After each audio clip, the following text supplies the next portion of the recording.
어디서부터 말을 꺼내야 할지 모르겠어요. 시집을 온 순간부터 정말 제 눈앞에 펼쳐지게 될 미래를 어쩌면 조금은 눈치챈 것 같아요. 시작부터 순탄하지 않았던 부분이 있었는데 그건 바로 우리 남편 때문이었습니다. 남편 때문에 제가 고생을 좀 했거든요. 우리 시댁은 재산이 꽤 많은 집이라서 남편이 뭘 하든지 잘한다. 잘한다 해주고 금이야 오기야 정말 바람불다 한다 해서 날아갈까 돌멩이의 상처라도 입을까 한다고 키웠습니다. 시아버지가 재산이 많은 사람이었는데 그 돈으로 우리 가족이 호의호식하면서 살았던 거예요. 그런데 행복이라는 건 항상 평온하다고 느낄 때 깨지는 법 아니겠죠? 시아버지가 사고로 돌아가시면서 그 재산이 모조리 시어머니에게 갔어요. 시아버지랑 고등학교 같이 시절부터 친하게 지내던 절친분 중 한 분은 상당히 유명한 변호사였던 시아버지가 돌아가신 후 재산을 정리하는 데 큰 도움을 주셨다고 합니다. 전에 들은 이야기로는 주변에 의사나 변호사 친구가 하나씩 있으면 인생에 아주 도움이 된다고 하더군요. 정확히 그런 식의 분위기였는데 시아버지가 남긴 재산을 순조롭게 정리하는 데 도움을 주시고 세금을 절감하기 위해 시어머니에게 전부 몰아주셨다고 합니다.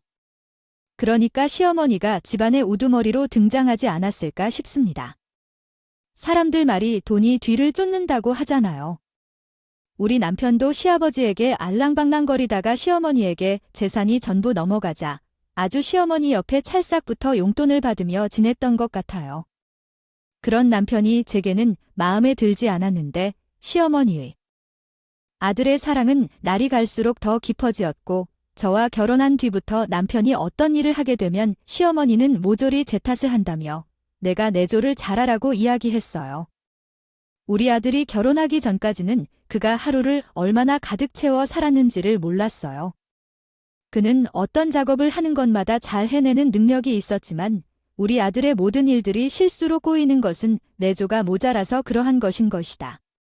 아들은 밀어주는 사람이 있으면 얼마나 성실하고 안정적으로 자기 일을 해낼 수 있었지만 시어머니는 남편이 작은 실수를 하지 않는 것이 내조가 부족해서 그러한 상황이라며 제 탓을 했고 저는 그런 말을 듣지 않기 위해 남편을 내조하기 위해 정말 신경 쓰며 살았어요. 우리 남편은 아버지가 사시전에 운영하던 회사를 물려받아서 현재 일을 하고 있습니다. 있었는데 제가 보기에도 제 남편은 정말 마이너스의 손인 것 같아요.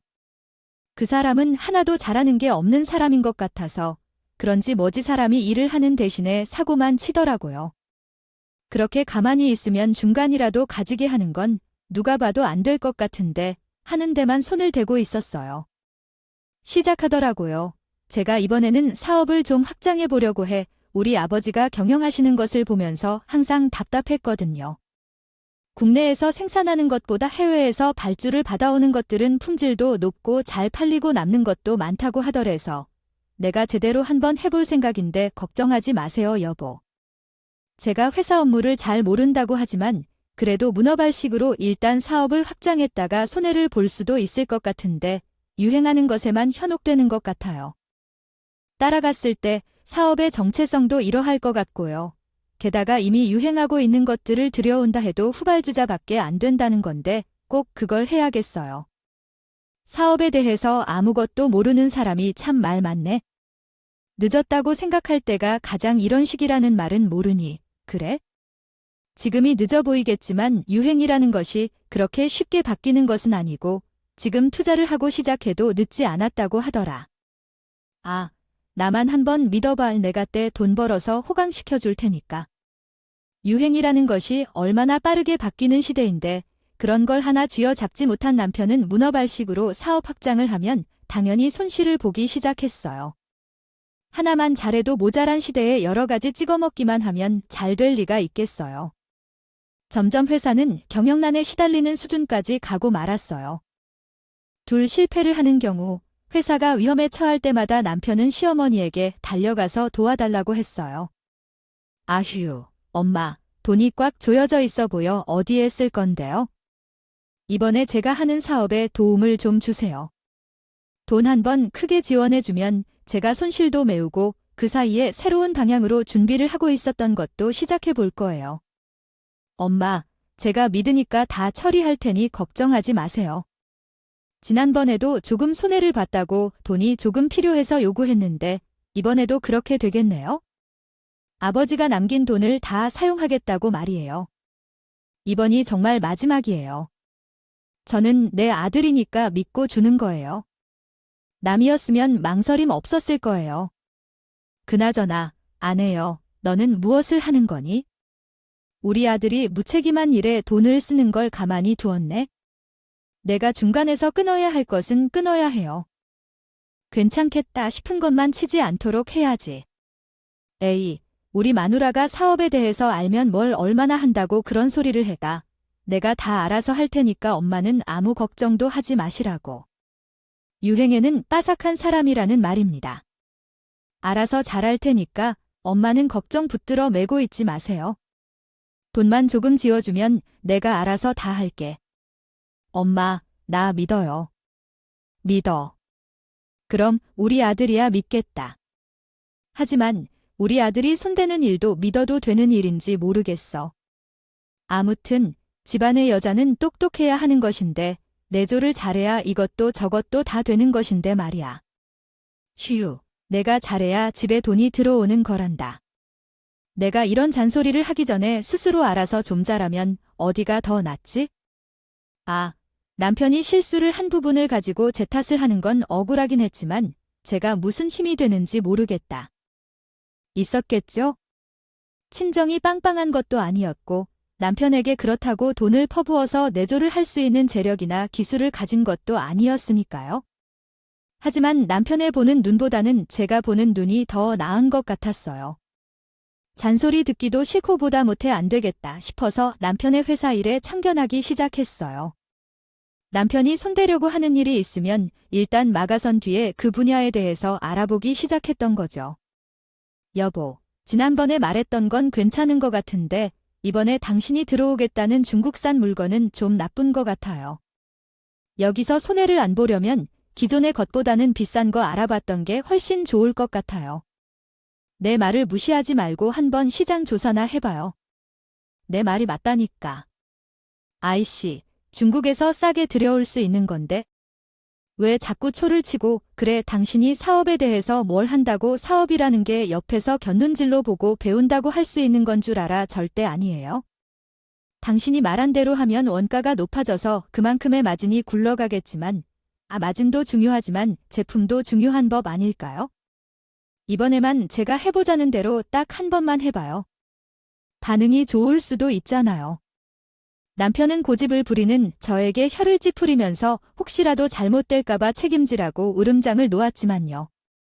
뭔가 모를 자신감이 있었기 때문에 고개를 끄덕여 주었고 남편은 제가 하라는 대로 물건을 가져와서 팔기 시작했는데 이것이 대박은 아니어도 중박은 치게 되었어요. 반응이 좋아서 두 번째, 세 번째 제 말을 듣기 시작했고 엄청난 부를 쌓은 것은 아니었지만 적어도 남편이 하고 싶은 대로 손해를 보는 일이 없어졌어요. 시어머니는 그런 저를 보며 한마디 던졌어요. 군뱅이도 그런 재주가 있다고 하는데 너에게도 그런 안목이 있는 줄 알았냐? 그게 전혀 없는 줄 알았는데 그래도 너는 할 줄 아는 게 있었네. 앞으로도 그렇게 우리 아들도 열심히 하면서 돈을 벌 구멍을 좀 찾아라. 그것이 진정한 내주인의 까막 눈이라고 하는데 조금만 배워도 남편보다는 잘할 수 있을 것 같아. 뭔가 모르게 자신감이 생겼어요. 저는 어디서 자랑을 했던 적은 없었지만 실은 변호사에 대한 꿈을 품은 여자예요. 그래서 변호사 시험을 준비했지만 계속해서 낙방을 했어요. 합격이라는 두 글자가 너무 멀고 먼 얘기로만 들렸어요. 여러 번의 실패를 경험하게 된 것도 서러웠지만 로스쿨이 생기면서 변화에 적응하지 못했고 사법고시까지 폐지된 상황에서 변호사가 될 수 있는 가능성이 멀어 보였습니다. 큰 장벽에 막혀 있는 느낌이었죠. 결국 큰 결심을 내리고 포기하게 되었습니다. 낙방하거나 좌절하는 것만으로는 살아갈 수 없기 때문에 취직을 하게 되었는데 그 일하는 회사에서 거래처 사장인 시아버지를 만나게 되면서 선자리를 주선받았습니다.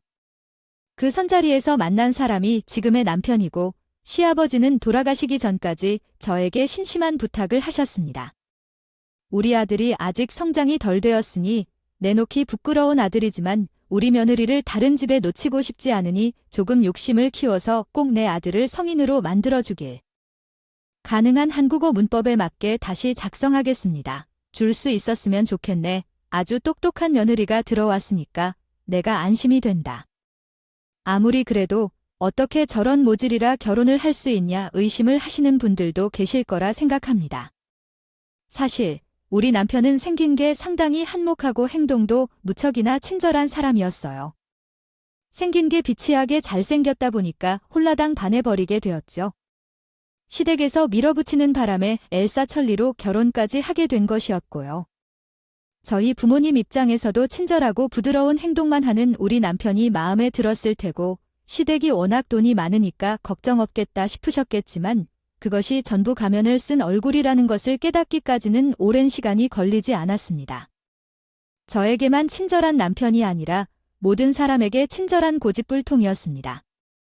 바라보이면 결혼을 했으니 당연히 나를 먼저 삼아 제 위주로 행동할 것이라 생각했던 남편은 다른 사람들에게는 친절한 척만 하고는 실제로는 나에게 쑥스러움을 주며 밀어내기도 했었다. 그런데 다른 여성들에게는 매너 있는 척을 하면서 나를 빼르며 더 이상 참을 수 없었다. 나는 항상 남편이 바람을 피우지는 않을까 두려웠고 결론적으로 내 삶을 너무 쉽게 여겨서 모든 것을 엉망으로 만들어버렸다. 어디서든 대화 못할 정도로 말을 하지 못했다. 시댁은 부유했지만 내가 사법고시를 중단한다고 선언했을 때 로스쿨에 가라고 권유하셨던 부모님은 내가 결혼한다고 하면서 안타까워하시는 모습을 보여주시며 나의 안타깝고 상심한 마음을 어떻게 해야 할까요? 부모님께 털어놓을 수 있었겠어요.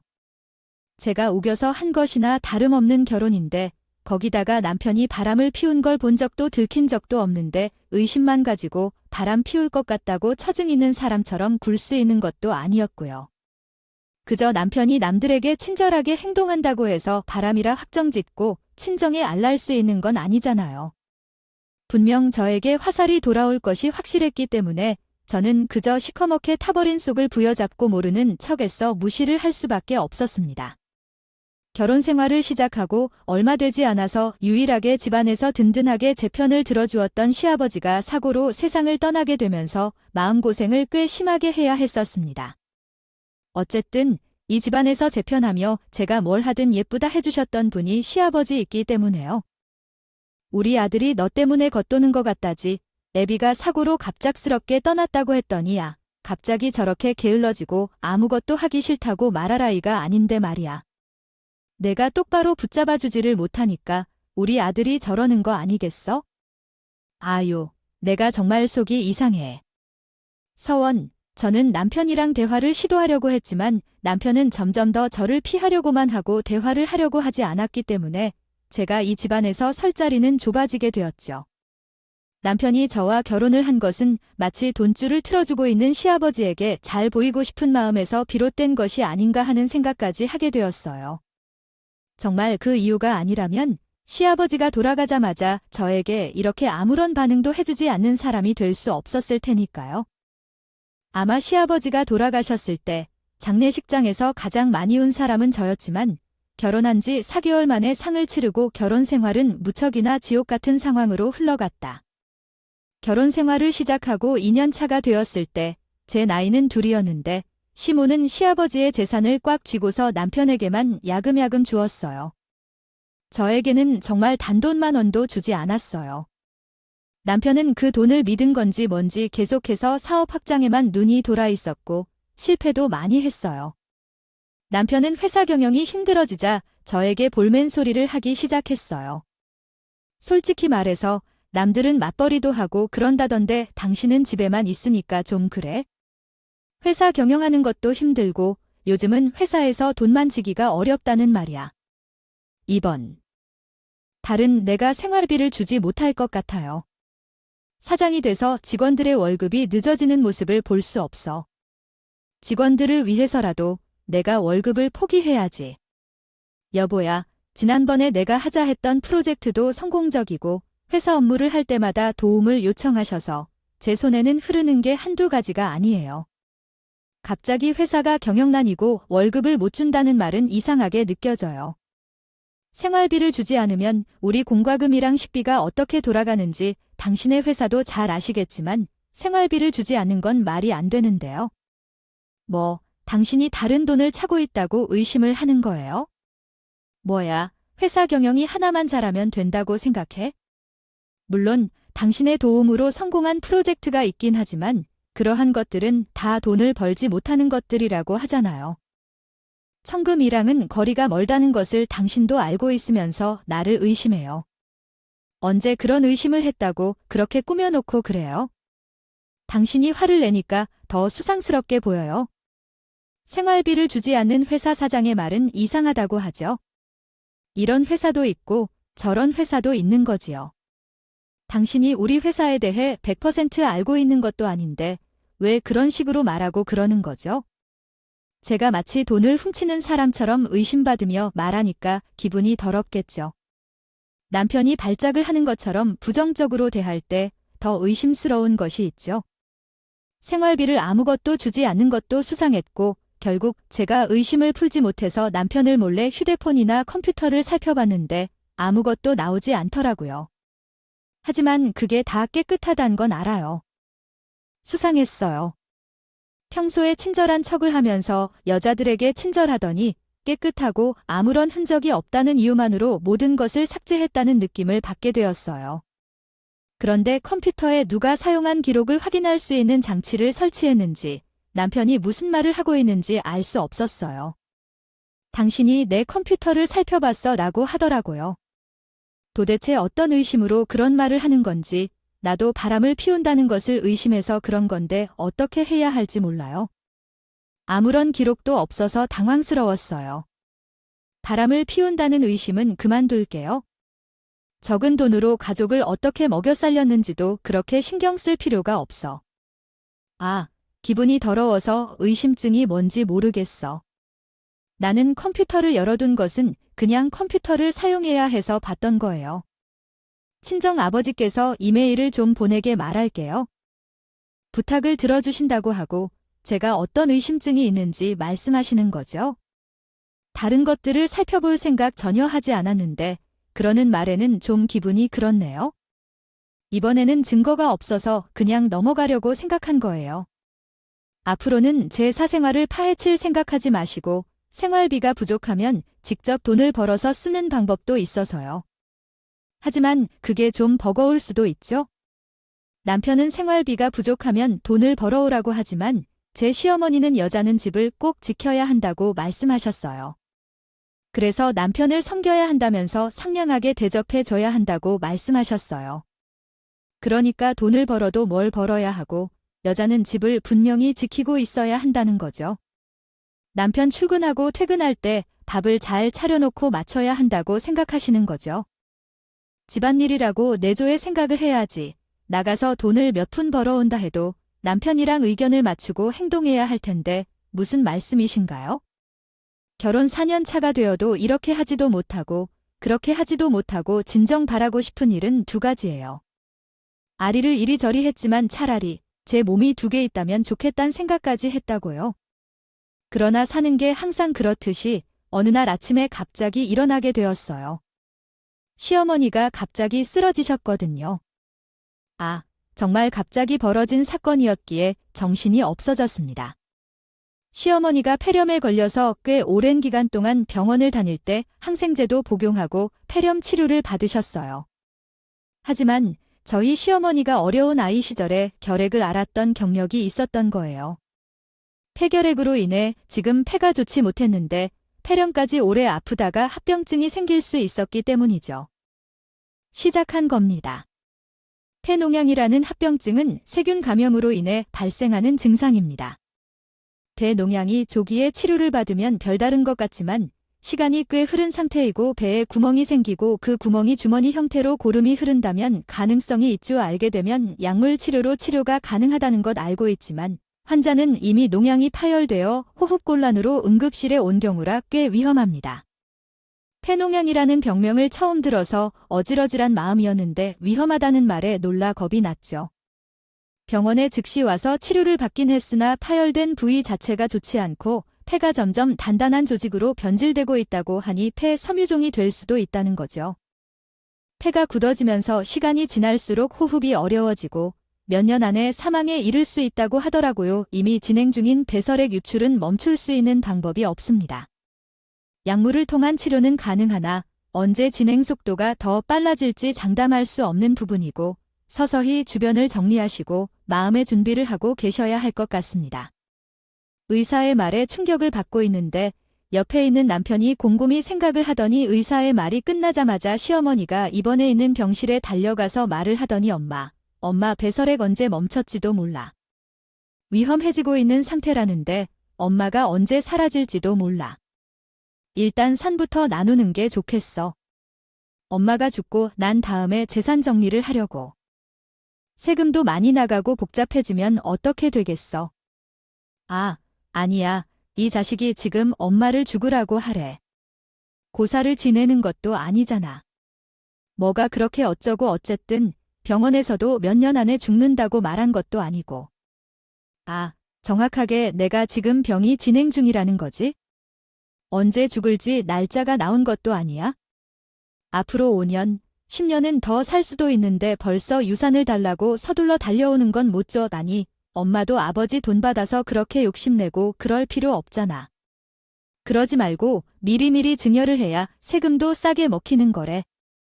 엄마한테 나밖에 없다며 유일하게 이 세상에서 사랑하는 사람이 나뿐이라며. 유 아들이 잘 되는 걸 보고 가야지. 엄마도 마음 편안하지 않을까? 나한테 돈 주라고.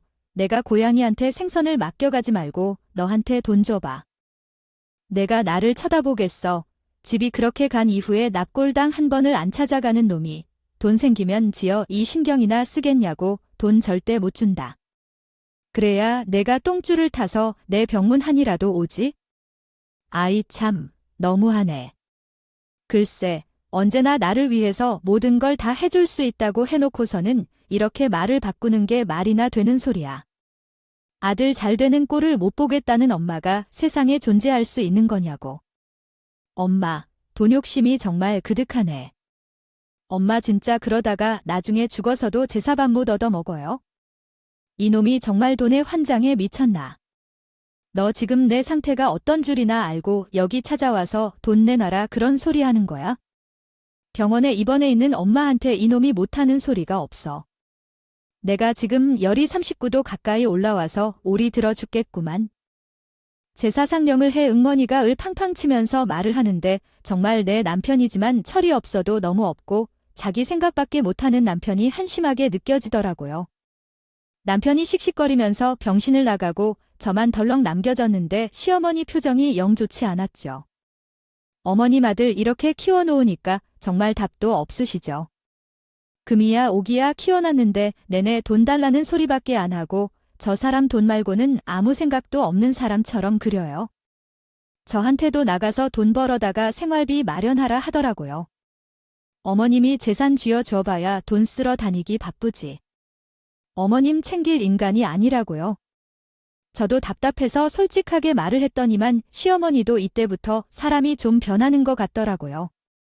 요즘 말로 하면 현타가 찾아왔다고 할까요? 시어머니가 갑자기 돌아가셔서 아들도 더욱 믿지 못하다고 하는데 아픔과 함께 아들이 그럼에도 걱정스러워 보이니 우리 어머니가 마음이 더욱 안쓰러울 것 같았어요. 그때부터 제게는 책임감이 들어서 시어머니의 치료를 도맡게 되었어요. 처음에는 간병인을 고용했지만 간병인들이 주로 외국에서 온 사람들이 많다 보니 시어머니가 영어로 소통하는데 어려워하고 불편함을 느끼는 모습을 자주 보게 되었어요. 나는 영어 실력이 부족해도 번역을 부탁하면서도 이해하기 어렵게 하는 간병인의 행동에 답답함을 느꼈어요. 나는 참담해하며 너를 부를 수 없냐더라. 집안일이 바빠서 힘들겠지만 내 마음을 이야기하고 죽겠는데 어떡하냐면 차라리 다른 사람을 찾을 거면서 그 사람이 아닌 더 자랑국말하는 사람을 찾겠다 생각했어요. 다가 말이야. 시어머니가 난리를 치니까 처음에는 네네 알겠습니다 하고 시어머니가 원하는 대로 사람들을 교체해 주었는데 이게 한두 번인 줄 알았죠. 몇 번씩 난리를 치니까 더 이상은 일을 하겠다는 간병인이 존재하지 않았고 병원에서도 우리 시어머니가 무척이나 까다로운 사람이라는 소문이 나기 시작했고 간병인들 사이에서도 기피 대상 1호가 되었어요. 우리 시어머니는 천성이 부려먹는 사람으로 확실하게 부려먹어야 한다는 중이어서 간병인들을 막 대했었거든요.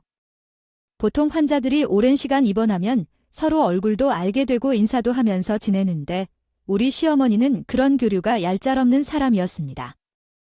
어머님 옆방에 계신 아주머니도 병원에 꽤 오래 입원 중이라 심심하다 하시는데요. 어머니와 같이 말을 나누면 좋을 것 같아요. 계속 같은 TV 프로그램을 보는 것은 재미없잖아요. 대신 산책을 하시거나 옆방의 아주머니와 수다를 떨면 시간이 금방 지나고 좋을 것 같아요. 얘는 환자들끼리 서로 친해지는 게 좋다고 하지만 그런 노력은 목적이 없는 것 같아요. 살아있는 사람들끼리는 저승길 동행을 하지 않는데 무턱대고 황천길을 건너갈 이유도 없어요. 그런 생각은 하지 마세요. 처음에는 다른 사람들과 교류하지 않겠다고 했던 시어머니도 시간이 지남에 따라 뜻이 변의 요점을 잘못 풀고 계십니다. 숨이 가빠지는 것 같다면 조금 쉬어도 돼요? 아무도 지시하여 죄에 없는 사람들을 공포로 몰아넣으면 안 돼요. 가까이 오려는 사람이 없었어요. 시어머니는 시간이 흐를수록 무기력해지고 심심해하셨고 결국에는 저에게 고개를 깊이 숙이셨죠. 그래, 아윤의 말이 맞다. 병원이라는 곳은 사람을 참 지치게 만들어 가만히 있는데도 곧 죽을 것 같고 내가 증인의 말을 듣고 다른 사람들이 유도하면서 잘 지냈어요 했는데 이거는 왕따도 아니고 여기서 혼자 이러고 있으니까 무기력해진다. 그러니까 내가 내 말 동무를 좀 해주면 안 되겠냐? 매일 같이 와서 나한테 이것저것 사는 이야기도 들려주고 말이다. 시어머니는 고개를 깊이 숙이고 마치 제 눈치를 보는 듯한 말투로 말씀하셨어요. 호랑이 같던 시어머니는 있는데 병세가 짙어지고 퇴원을 할 기미가 사라지자 저에게 고개를 숙이면서 부탁을 했습니다. 하실 때는 그런 것이 마음을 상하게 합니다. 따라서 심심한 마음을 물리치려면 제게 고개를 숙이셔야 하는데 어머니 얼마나 하고 싶지만 집안일이 너무 많아 제가 할 일이 한두 가지가 되지 않아요. 남편이 소홀히 하는 일도 많고 아버지께서 남겨주신 일도 저가 조금씩 돕고 있어서요. 자주 오지는 못해도 최선을 다해 노력하겠습니다. 그렇게 해서 거절은 했는데 남편이 말씀하신 것을 듣고 자의를 하라며 매우 당부하셨습니다. 왜 그렇게 가만히 있나요? 당신이 가서 엄마를 도와야 하는데 마음을 감기게 하고 재산을 가져와야 한다고 어쩜 그런 식이지?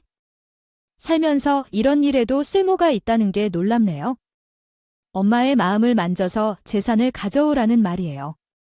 당신이 살면서 이런 경험이 있었군요. 자세히 물어내 꼬겨. 당신만 믿는다. 내가 왜 그 고생을 하면서 재산을 가져와야 해요? 어차피 재산을 가져온다 한들 당신 배만 불려주는 일이고 나에게는 한 푼도 안 올 텐데 아시러요? 생활비도 꼬박꼬박 안 주는 회사 사장이라는 사람이 일 하나 제대로 하는 거 없이 한량처럼 살고 있는데 돈까지 생기면 진짜로 당신 답도 없는 인간이 될 것 같아서. 싫다고요. 내가 또 언제 제대로 하는 거 하나도 없이 한량처럼 살았다고 그래요?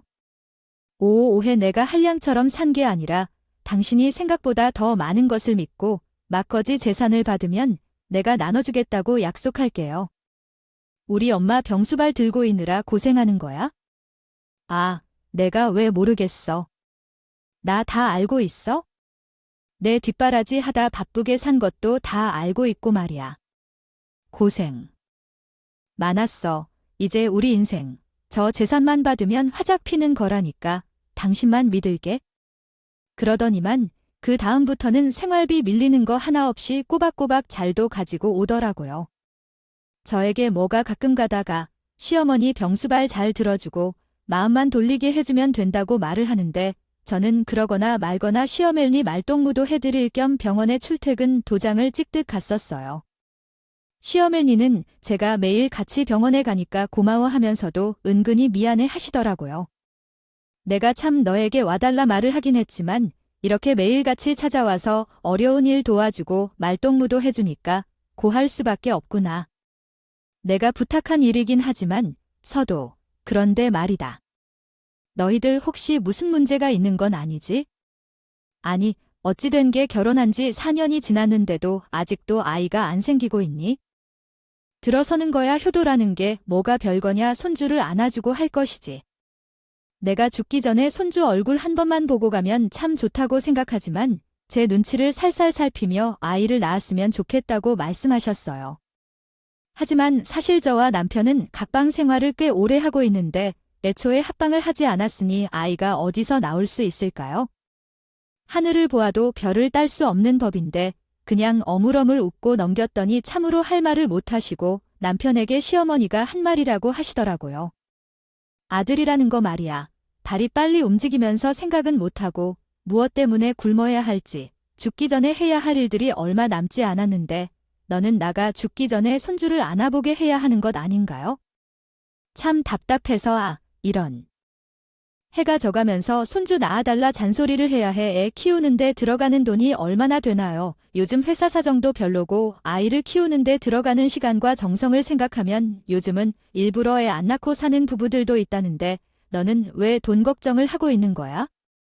내가 가진 재산이 한데 너희들이 손주만 낳아주면 내가 돈 하나 지원 안 해줄 거라고 생각하는 거지? 그래서 떡두꺼비 같은 손주나 토끼 같은 손주 하나씩만 낳아봐에 내가 가진 재산을 탈탈 털어도 모든 것을 해줄 것처럼 시어머니가 말했으니까. 아, 그래 우리 남편의 눈이 돌아가는 건 당연한 일이었어. 그때부터 갑자기 남편이 저에게 아이를 가지기 위해 합방을 하자는 제안을 하며 들러붙기 시작하는데 솔직히 나는 남편의 그런 행동이 너무나도 싫었어. 합방해주기도 당연히 싫었어요. 진짜 싫었어요. 이미 남편이랑은 하우스메이트 생활 공간만 공유하고 산지 시간이 꽤 흘렀는데 갑자기 소름 돋게 왜 합방을 하자는 건지 너무 싫다는 말 이해해. 다른 말로는 설명할 수도 없었죠.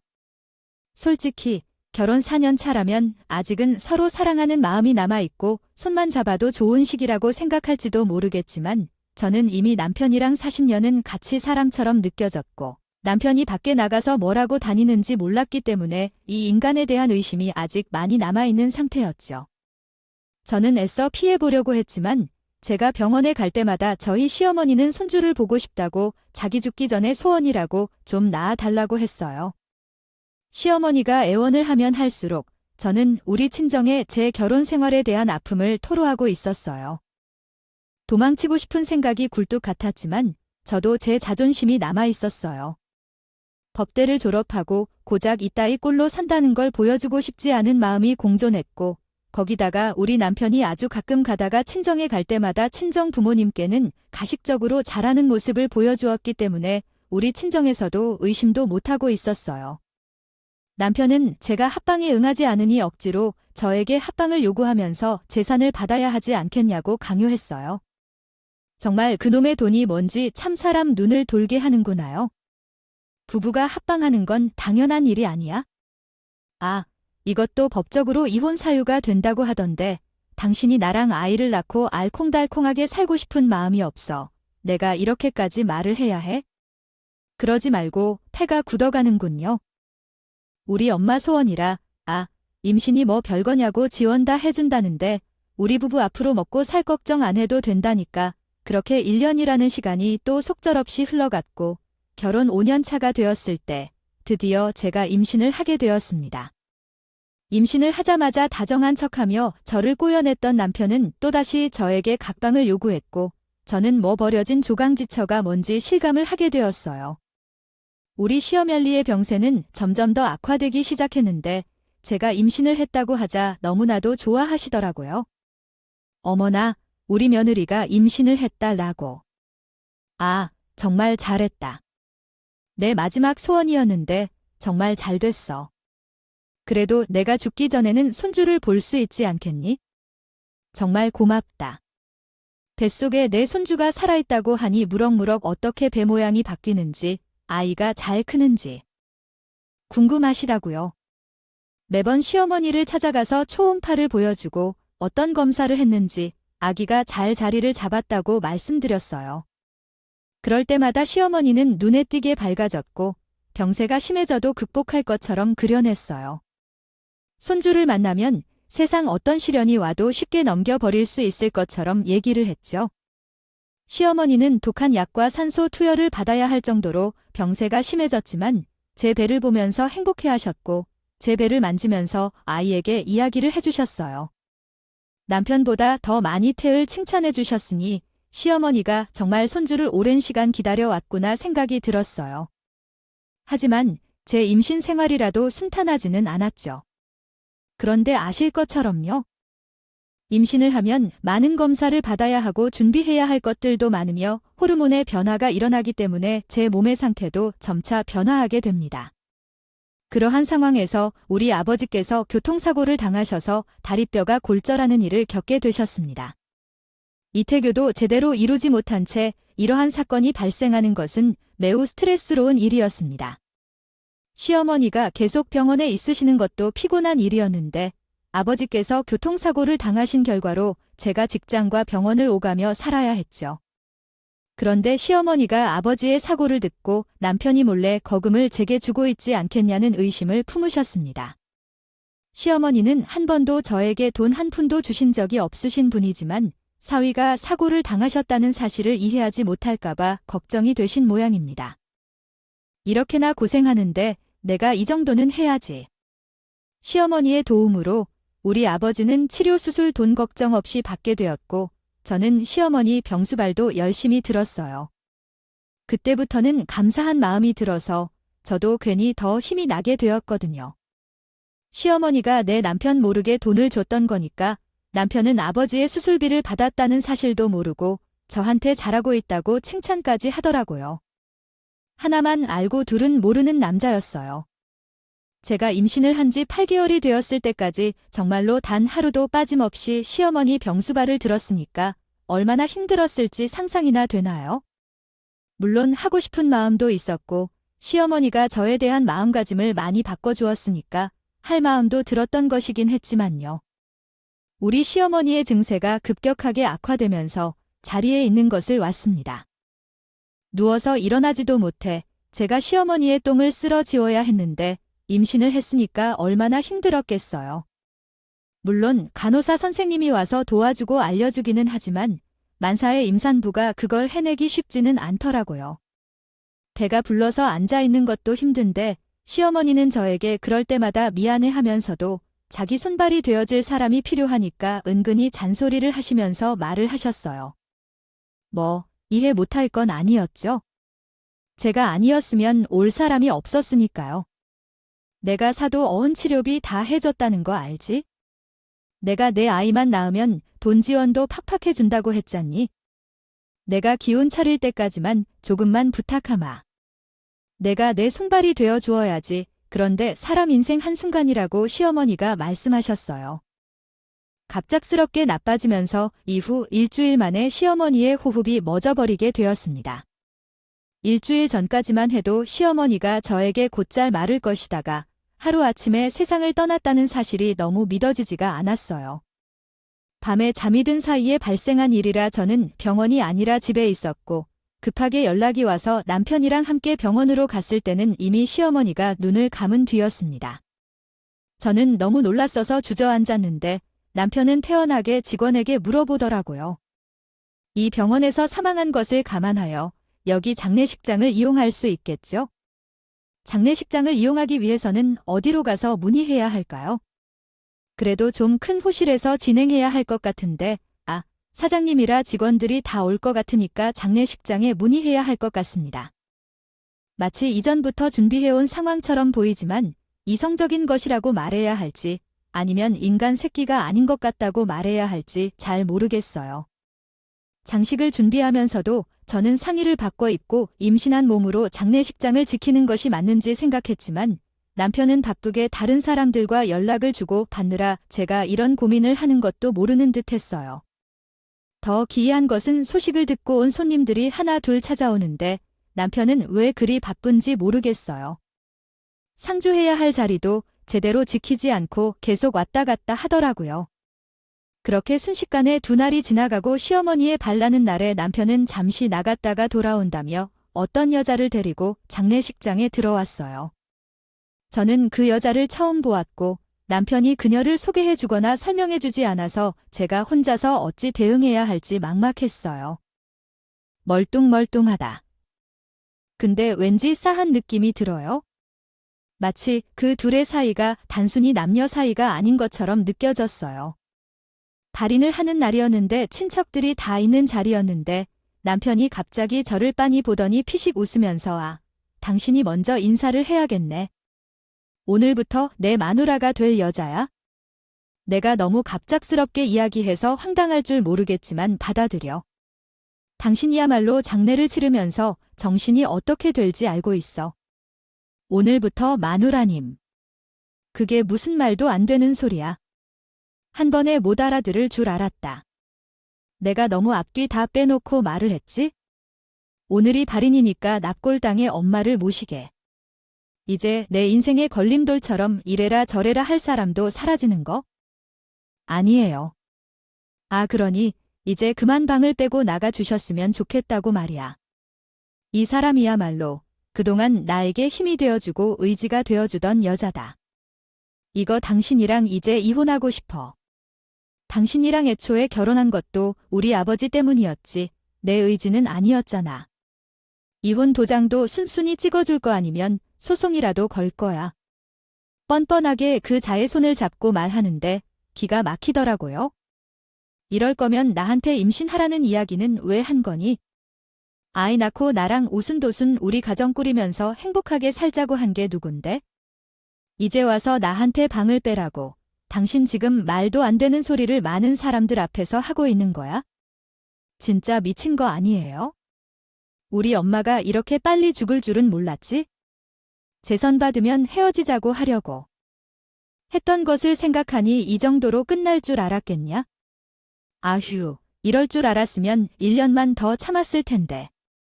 걸림돌 없이 이혼할 수도 있었는데, 그러니까 저와 제 속에 있는 아이는 단지 재산을 받기 위한 도구였다는 겁니다.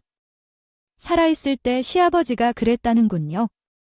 우리 남편 할 줄 아는 게 하나도 없는 바보니 똑똑한 마누라를 얻어야 한다며 저와 무조건 결혼하라고 했다던데. 결혼하면 재산이 조금이라도 떨어질 것 같아서 저랑 결혼한 거라고. 쟤를 사랑한 게 아니라던데. 그 사실을 그 여자 앞에서, 친척들 앞에서, 시어머니의 지인들 앞에서 하고 있는데 쪽으로 팔리는 기분이 나서 눈물이 나겠네요. 이야기를 들은 바로 그날 온 손님들이 수근거리기 시작했는데 정말 숨고 싶더라고요. 남편 새끼는 지치지도 않고 쪽으로 팔린 줄도 모르나 거기서 당당하게 불륜 사실을 고백하는 거예요. 정말 그러면 안 돼요. 시부모님께서 남편을 두고 자는 게 왜 그렇게 두려웠는지 제대로 깨달게 되었거든요. 나중에 얘기하자고 했던 건데 당신이 현재 많은 사람들 앞에서 불륜 사실을 고백하는 거, 그건 정말 어리석은 짓이에요. 나랑 이혼하겠다고 했다면서도 책으로 입증할 증명을 뿌려 어디까지나 이건 무슨. 나중에 말을 하겠다고 하는 건 이야기가 아니라 요새 빨리 할 일이에요. 그래서 여자와 당장 오늘부터 함께 살고 싶다면 당장 이혼 서류에 도장을 찍어 달라고 말하는 거라고. 너는 눈에 보이는 게 없니? 도대체 불합리한 논리로 이혼을 못 시켰다는 건 내가 더러운 존재인가 내를 끊는 게 아니 않고 끊어줄 수 없다고. 평생 내 곁에 머물고 있을 거다. 아이도 있을 몰라도 내가 그렇게 할 수 없다고. 소송, 그게 쉬운 일이라고 생각해? 그래. 한 번 좀 해보자. 그래도 나는 동정해줘. 어디 한번 해보라고 큰 소리치니까 우리 시아버지의 절친이자 변호사님이 발인하고 오셨거든요. 남편이 그 변호사님께 쪼르륵 하더니 뻔뻔하게 말을 하더라고요. 아씨, 제 이혼 소송 좀 맡아주시겠어요? 제가 재산 다 물려받을 거니까 수임료는 섭섭지 않게 드릴게요. 아저씨, 진짜 이혼해야 된다고요. 어디 지금 조강지처를 병수발 들게 만들어 놓고 그 고생을 다하게 만들어 놓은 지이 죽은 장례식장에 상간녀를 데리고 온 주제에 이혼 소송을 걸겠다고 말을 해. 그건 생각이 없는 어린아이도 안 하는 짓이다. 내가 자네 변호를 왜 만나? 이기지 못할 싸움에는 도박을 하는 게 아니야. 거 며느리, 이리 오시게. 내가 변호를 맡아줄 테니까. 아저씨, 모자란 놈이 소송을 걸겠다 하면 그러라고 큰 소리 지시게. 남편에게 소리를 지른 후 저에게 변호를 맡아주시겠다고 하십니까? 아니겠죠? 남편은 예상치 못한 일에 당황하고 저는 이를 기회로 삼았어요. 바로 감사한다고 말하고 남편에게 이야기했어요. 매우 당당한 표정으로 내 이혼 변호사도 소개해 줄 테니 여기 잘 아시는 분이에요. 앞으로는 내 변호를 맡아주실 거니까 너도 어디 한번 준비를 잘해봐. 당신이 유책 배우자인 뭘 어떻게 준비할지 나도 궁금하네. 아니, 아혜야, 이런 법이 어디 있나. 내가 진짜 아주 다 뒤집어 놓고 깽판을 치든가 해야지. 우리 가족이 그동안 맡긴 의뢰가 몇 개인데 우리 가족도 아닌 저 여자 편을 들 수 있어요? 아저씨, 거 너무하신 거 아니에요? 진짜 그러지 말라고요. 남편이 난리를 치는데 변호사님이 갑자기 원장을 읽겠습니다.